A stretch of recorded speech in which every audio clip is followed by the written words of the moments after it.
The Grand Hall of the Galactic Council sparkled under the light of 3 artificial suns. 500 representatives from different worlds sat in rising tiers of seats, their varied forms creating a living rainbow of scales, fur, and skin. In the center of it all stood James Walker, Earth's ambassador, his simple black suit standing out among the elaborate robes and ceremonial armor of the other species. Walker kept his face calm as he finished his presentation. And so, honored members of the Council, Earth has met all requirements for full membership. We have achieved faster-than-light travel, established peaceful colonies, and maintained trade relations for the required 50 years. We ask for your support in welcoming humanity into the greater galactic family. High Counselor Gray, their silver skin reflecting the light like polished metal, rose from the central platform. Their 4 eyes blinked in sequence, a gesture that humans had learned meant approval. Ambassador Walker, your presentation has been most impressive. Humanity's achievements in such a short time are remarkable. Walker noticed the slight pause but kept smiling. After 3 years as Earth's ambassador, he had learned to read between the lines of alien speech. Something felt off about today's meeting, but he couldn't place what. The Council will vote on Earth's petition in 3 standard days, Gray announced. Until then, you have our thanks for your thorough presentation. As Walker left the chamber, he didn't see the silent messages passing between Council members through their neural links. He didn't know about the fleet of ships hiding in the dust clouds of Earth's outer solar system. He couldn't have guessed that humanity's greatest tragedy was only hours away. The attack came at midnight Earth Standard Time. They called themselves pirates, but their ships moved with military precision. They struck Earth's colonies simultaneously: New Mars, Europa Base, the Titan mining station, and 6 others. Orbital defense platforms exploded before they could respond. Civilian ships trying to escape were shot down without mercy. On Earth, military commanders scrambled to respond, but the attackers seemed to know exactly where Earth's defenses were weakest. They dodged automated response systems and jammed communications with ease. Admiral Thompson watched helplessly from Earth Defense Command as red dots representing human outposts winked out one by one on her tactical display. "How did they get past our early warning systems?" she demanded. "Ma'am, they knew all our codes," a young lieutenant reported, his face pale. "They walked right through our security like it wasn't there." The battle lasted 6 hours. When it was over, 12 million humans were dead. 3 colonies were completely destroyed. The others were badly damaged, their infrastructure in ruins. The next day, Ambassador Walker stood again before the Galactic Council, his hands shaking with rage as he demanded help. Earth was attacked. We need the Council's aid in hunting down these pirates. High Counselor Gray's response was smooth, practiced. This is indeed tragic news, Ambassador. The Council extends its deepest sympathies for your losses. However, as Earth is not yet a full member, our ability to intervene is limited. Limited. Walker's voice cracked. Millions are dead. We will, of course, form a committee to investigate this unfortunate incident, Gray continued, as if Walker hadn't spoken. Perhaps in time, we will discover who was responsible. Walker looked around the chamber, seeing the same practiced sympathy on every alien face, and suddenly he understood. They had known. The Council had arranged it all. But Walker was a diplomat. He knew how to hide his thoughts. He bowed stiffly, thanked the Council for their concern, and walked out with his back straight. That evening, in the secure Earth Embassy, Walker sent a coded message to Earth's president. The wolves welcomed us to their den with bloody fangs. But they forgot. On Earth, we learned to be predators too. The Council thought they had taught humanity a lesson in humility. Instead, they had just started a war they weren't prepared to fight. Because humans didn't just get angry. They got even. And Earth's revenge would shake the galaxy to its core. Admiral Kate Thompson couldn't sleep. 3 months after the attack, she still saw those red dots in her dreams, each one representing thousands of dead colonists. Tonight, Like many nights before, she sat in her dimly lit office at Earth Defense Command, reviewing the attack data for the 100th time. "Computer, show me the pirate fleet's movement patterns again," she ordered, rubbing her tired eyes. The holographic display flickered to life, showing the paths of the enemy ships. Something caught her eye. "Wait, freeze frame at time index 2315. The display stopped, showing the enemy fleet's position just before they hit the Titan mining station. Thompson leaned forward, her eyes narrowing. "Those movement patterns, they're using Council military formations." Her discovery set off a chain of events that would change everything.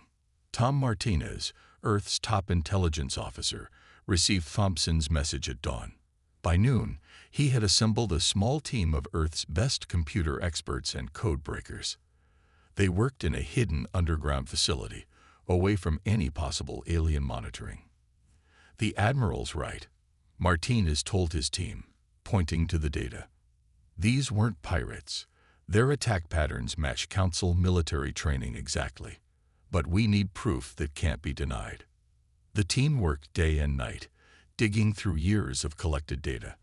They broke through layer after layer of alien encryption, each discovery making them more angry. "Sir, look at this," one of the analysts called out after a week of work. "I found something in their quantum communications network." Martinez rushed over. On the screen was a message from 6 months before the attack. It was from High Counselor Gray to the Council's military command. "Earth's development must be contained. Their independence threatens the balance we have maintained for centuries." But that was just the start. As they dug deeper, they found something even worse. "They'd done this before," Martine said, his voice filled with disgust as he read through more decoded messages. "The Council has been keeping younger species weak for over 1,000 years. When a species grows too strong or independent, they arrange pirate attacks or natural disasters to destroy their infrastructure." The team discovered records of 15 other civilizations that had been contained by the Council. Some had been completely destroyed. Others were so badly damaged they never recovered, becoming dependent on Council aid to survive. Earth was next on their list, Martins explained in his report to the President. "They saw how fast we were advancing, how we solved problems in new ways. We scared them. But the Council had made a terrible mistake. They thought humanity would break under the attack. Instead, they had only made humans more determined." In a secret meeting deep under the ruins of New Mars Colony, Admiral Thompson and Martinez presented their findings to Earth's top leaders.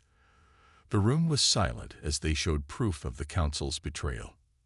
"They think they've won," Thompson said, standing before the world's most powerful people. "They expect us to crawl back to them, begging for help to rebuild.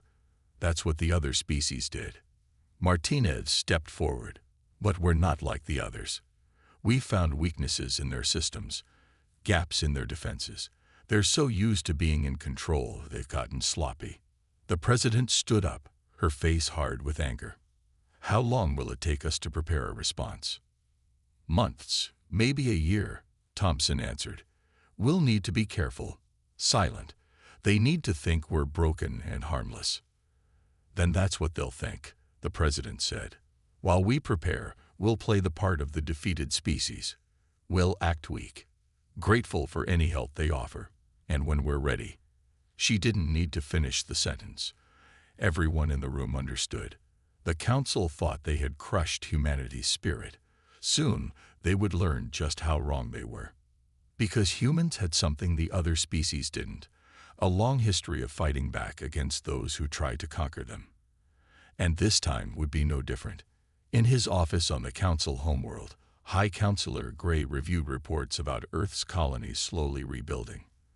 They smiled, satisfied that humanity had learned its place. They had no idea that their own doom was already being planned, piece by careful piece. On the surface, Earth looked defeated.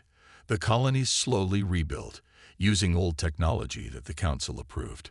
Ambassador Walker attended Council meetings with his head bowed, gratefully accepting whatever help was offered. To any watching eyes, humanity appeared broken and tamed. But deep beneath the surface of Mars, everything was different. Commander Alex Ross stood in a massive underground chamber, watching as workers assembled a new type of warship. Unlike the bulky vessels Earth used before, these ships were sleek and dark, designed to be nearly invisible to standard scanners. "How many ships have we completed?" Ross asked the chief engineer. 50 so far, the engineer replied, pride in her voice. "We're building them in hidden facilities across the solar system. The Council's observers never get close to these areas." Ross nodded, satisfaction in his eyes.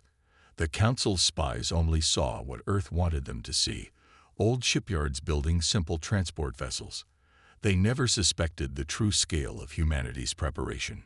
In another secret facility, this one buried under the Pacific Ocean, Tom Martinez's intelligence team made another breakthrough. A young scientist burst into his office, excitement on her face. "Sir, we did it," she exclaimed. "We found a way to hack their quantum communication network.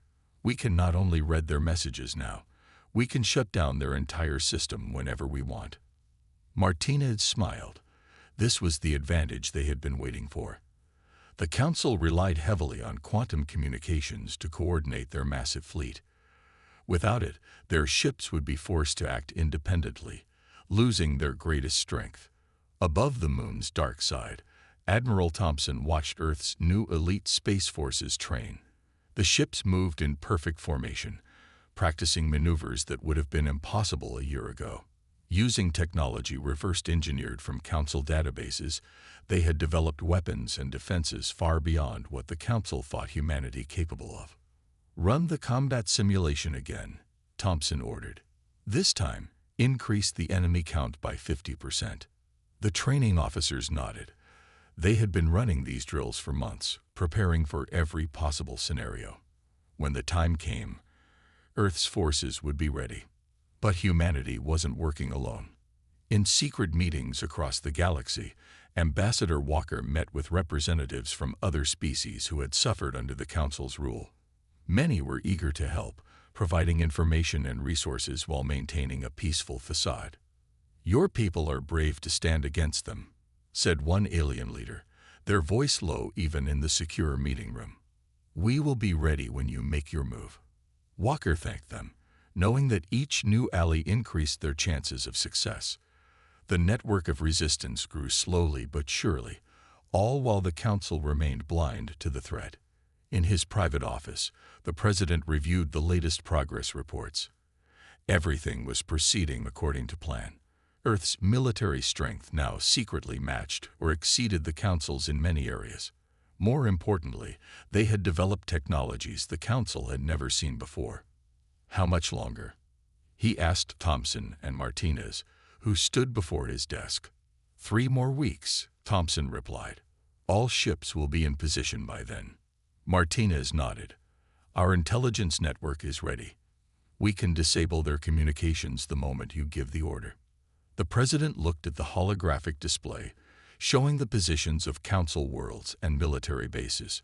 Soon, very soon, they would learn the cost of underestimating humanity. "Send the signal to our allies," he ordered. "Tell them to be ready. When the Council celebrates their millennium of power next month, they'll get a surprise they'll never forget." In orbit high above Earth, Council observation satellites recorded nothing unusual. They saw only a defeated species slowly rebuilding, exactly as planned. They never noticed the dark ships sliding silently through space, taking up positions around every major Council world. They never detected the weapons being stockpiled or the armies being trained. Most importantly, they never imagined that their perfect system of control was about to be shattered forever. The Council's Millennium celebration filled the space around their capital world with thousands of ships. Bright lights and colorful energy displays lit up the dark void as representatives from every member species gathered to mark 1,000 years of Council rule. High Counselor Gray stood at the main viewing window of the Council Tower, watching the celebration with satisfaction. 1,000 years of peace and order, they said to the gathered officials. "Thanks to our guidance, the galaxy has." The lights went out. Not just in the Council Tower, but everywhere. The massive energy displays in space winked out. Communication screens went dark. In orbit, every Council warship suddenly lost power to their weapons. For 10 seconds, there was total darkness. When emergency power came on, Gray's 4 eyes widened in shock. Where there had been empty space between the Celebration ships, now hundreds of dark vessels hung in perfect attack position. Each one bore the emblem of Earth. "Impossible," Gray whispered. Commander Alex Ross's voice boomed through every speaker in the Council system, broadcast on all frequencies. "This is Earth Defense Force 1. Your weapons are disabled. Your communications are cut off. Do not attempt to resist." In orbit around every major Council world, the same scene played out. Earth's ships appeared from nowhere, their advanced stealth technology making them invisible until the perfect moment. Each Council military base found itself surrounded. Admiral Thompson watched from her command ship as the plan unfolded. "Status report," she ordered. "All Council quantum communications are offline," her officer reported. "Their ships are isolated. No casualties on either side yet." Thompson nodded. That was important. This wasn't about revenge killing. It was about justice. In the Council Tower, panic spread as reports came in. Every military base, every fleet, every defensive position, all were under Earth's control. The supposedly primitive humans had somehow developed technology that made the Council's best defenses useless. How? Gray demanded, their silver skin now pale with fear. How did they do this? Ambassador Walker stepped out of the shadows of the Council chamber, his face no longer showing the submissive expression they were used to seeing. "You should have studied Earth's history more carefully," he said calmly. "Humans have a long tradition of playing weak until the perfect moment to strike." On Earth Defense Force's main command ship, Martinez watched his computer screens with satisfaction. "All Council communication networks are under our control," he reported. "Their entire military command structure is blind and deaf." Across the galaxy, Council forces found themselves unable to fight back. Earth's new weapons could disable their ships without destroying them. Their advanced armor was useless against targeted electromagnetic pulses that shut down their systems. "Attention all Council forces," Ross's voice broadcast again. "Your leaders lied to you. They arranged attacks on innocent species, including Earth, to maintain their power. We have proof, and we will share it with everyone." In the Council Tower, Gray tried desperately to maintain control. "Surely we can discuss this reasonably.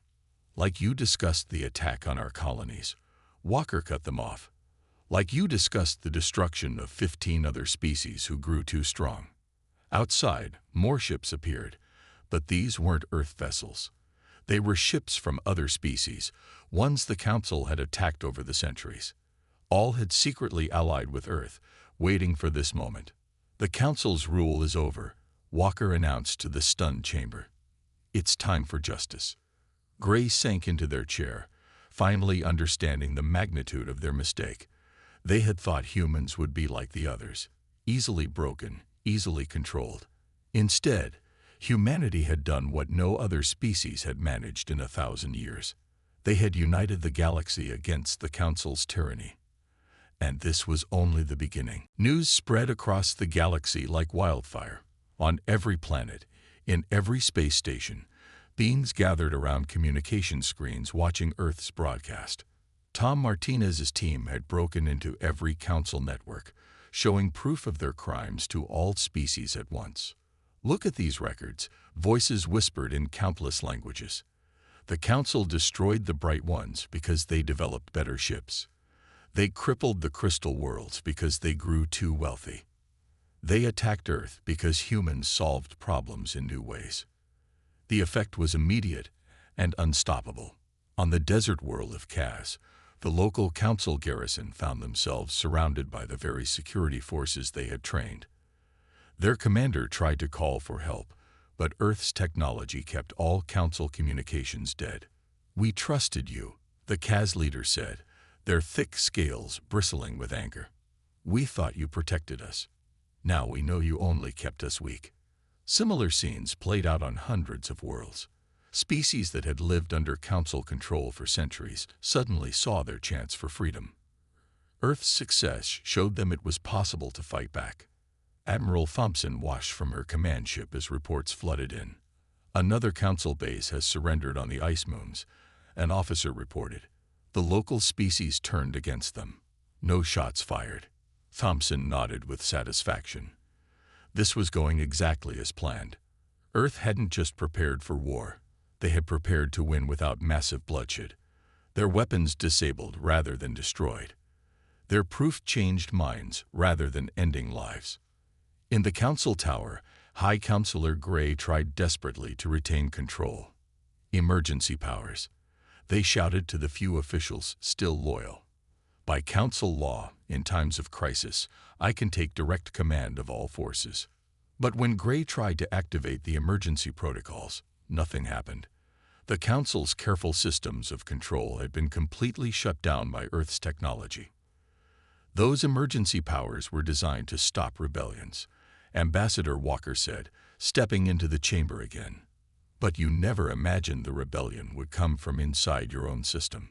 More screens lit up around them, showing council military ships changing their identification codes. Entire fleets were declaring independence from council control, joining with their home species instead. Commander Ross coordinated the peaceful transition from his ship. Another council admiral has surrendered, he reported to Earth's leadership. They say they never knew about the attacks on other species.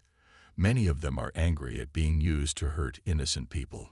In dark corners of council space, some tried to resist. A few hardcore loyal commanders attempted to fight back. But without their quantum communications, without their central control, they were easily contained by Earth's superior technology. Martinez's intelligence teams made sure every being in the galaxy saw the truth. Not just about the attacks on Earth and others, but about how the Council had kept medical technology from developing species, had sabotaged scientific discoveries, had deliberately caused conflicts between neighbors to keep them weak. How? Gray asked Walker as they watched their 1,000-year empire crumble in less than a day. How did you manage all this? Walker smiled grimly. You taught every species to look to the Council for leadership, to wait for your permission, to obey your rules. Humans never learned that lesson. When you attacked us, we didn't waste time begging for help. We planned our own response. Outside the council tower, ships from 100 species flew together in formation, their crews working together without council oversight for the first time in centuries. Earth had not only defeated the council, they had shown the galaxy a new way to live. The revolution wasn't fought with massive battles or huge casualties. Instead, it was won with careful planning, superior technology, and most importantly, the truth. The Council's perfect system of control had finally met something it couldn't handle: humanity's determination to be free. 1 week after Earth's strike against the Council, representatives from every known species gathered in the Great Council chamber. But this time, things were very different. No species sat higher than others. The rising tiers of seats had been replaced by a single level, with everyone equal. Ambassador Walker stood at the center, but not on the raised platform the council used to use. Instead, he stood on the floor, looking eye to eye with everyone present. We are here today, he began, his voice firm but not angry, to judge the crimes of the Galactic Council against all thinking beings. High Counselor Gray and the other council leaders sat in a small area to one side, now wearing simple clothes instead of their grand robes. Guards from different species watched them carefully. Tom Martinez stepped forward, activating the chamber's giant display screens. We will show you everything, he said. Every secret order, every hidden attack, every suppressed discovery. The council kept records of it all, thinking no one would ever break their security. For 6 hours, the evidence played. The chamber was silent except for occasional gasps of shock or angry mutters. They saw recordings of council leaders planning attacks on rising species. They saw orders to destroy medical discoveries that could have saved millions of lives. They saw the Council deliberately starting wars between neighbors to keep them fighting each other instead of questioning Council rule. This data comes directly from Council archives, Martinez explained. Every document has been verified by multiple independent experts from different species. Admiral Thompson presented the military evidence next. The Council maintained power through fear and ignorance, she said. They kept advanced weapons for themselves while forcing other species to stay weak. When anyone grew too strong, they arranged accidents or pirate attacks to destroy them. A representative from the crystal worlds, their crystalline body dimmed with anger, spoke up. 300 years ago, our largest city was destroyed by what we thought was a natural disaster. Now we know it was Council ships using hidden weapons. More species stood to tell their stories. Some had lost colonies to mysterious attacks. Others had watched their best scientists die in suspicious accidents. All had been kept from growing too strong, too independent. Gray tried to defend their actions. Everything we did was to maintain peace, they argued. Without our control, the galaxy would have fallen into chaos. No, Walker replied firmly. You didn't maintain peace. You maintained power. Real peace comes from understanding and cooperation, not fear and control. Commander Ross brought the final evidence, proof that the Council had been planning to contain 3 more rising species in the next year alone. The cycle of destruction ends today, Walker announced. But we are not here for revenge. We are here for justice. The gathered representatives voted on the Council's fate. The decision was unanimous.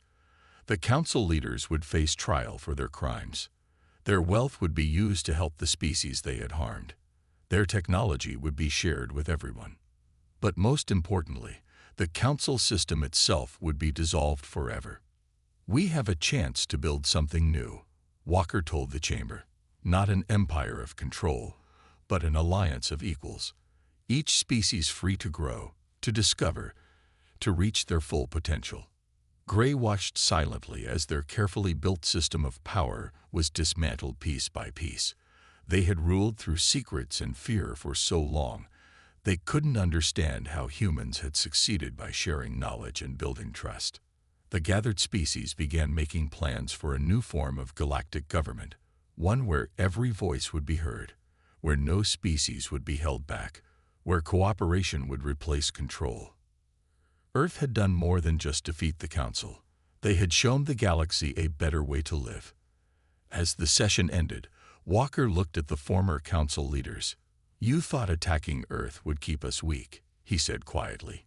Instead, you taught us exactly how to bring your whole system down. 6 months after the Council's fall, the galaxy was a very different place. The massive Council Tower, once a symbol of control and fear, had been transformed into the center of galactic cooperation. Its dark halls now filled with light, its closed rooms open to all species. Ambassador Walker stood at a window, watching ships from different worlds working together to build a new space station. Instead of the old Council designs, this one featured architecture from a dozen species, creating something entirely new. The latest reports are in, Admiral Thompson said, joining him at the window. The last Council loyalist group surrendered this morning. The galaxy is truly free now. Walker nodded, remembering how different things had been just months ago. And the technology sharing program. Better than we hoped, Thompson replied with a smile. Once species started working together, the advances came quickly. The crystal world's energy systems, combined with Earth's computer technology, has already created better ships than the Council ever had. In a medical center nearby, doctors from Earth worked alongside healers from 10 different species. Technologies that the Council had kept separate for centuries were finally being combined. Diseases that had killed millions were now being cured. Commander Ross entered the medical center, carrying reports from the new defense fleet. The joint patrol teams are working perfectly, he told Walker. Ships from different species protecting each other's worlds. The Council would never have imagined this. The Council imagined only control, Walker replied. They never understood the power of true cooperation. in the former council prison levels, now converted into historical archives. Tom Martinez worked with historians from various species. They carefully documented the council's crimes while also recording stories of resistance and survival. Every species had their heroes. Martinez explained to a group of young aliens, people who questioned the council, who tried to fight back. They failed alone, but together we succeeded. High Counselor Gray watched all this from their prison cell. Earth had insisted on fair treatment for all council leaders, showing more mercy than the council had ever shown others. Through their window, Gray could see the galaxy changing in ways they had never thought possible. In orbit above the former council world, ships of all sizes and designs moved smoothly through space. The council's strict lanes and separation of species had been replaced by an open system where everyone worked together. Ships that would never have been allowed near each other under council rule now flew side by side. Another breakthrough in the science labs, Thompson reported, checking her communications. The desert walkers and the ocean dwellers just combined their environmental technologies. They can now terraform planets in half the time the council claimed was possible. Walker smiled. Every day brought new progress as species shared their knowledge freely. The council had claimed their control was necessary to prevent chaos, but the galaxy had proven them wrong.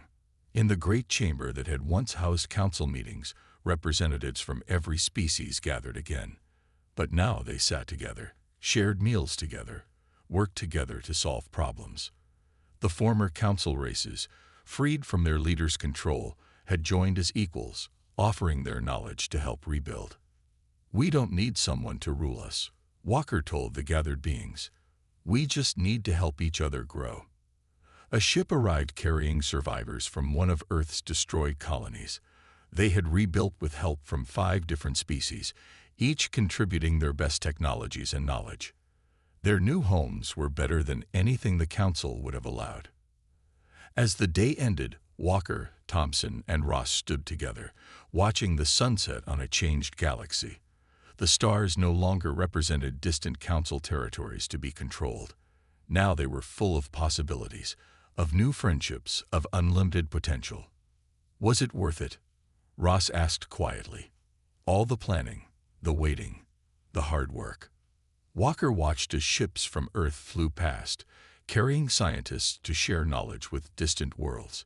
"We didn't just get revenge," he said. "We made something better than revenge. We made a future." In the growing darkness, the stars seemed to shine brighter than ever before, lighting the way to a new age of freedom and cooperation.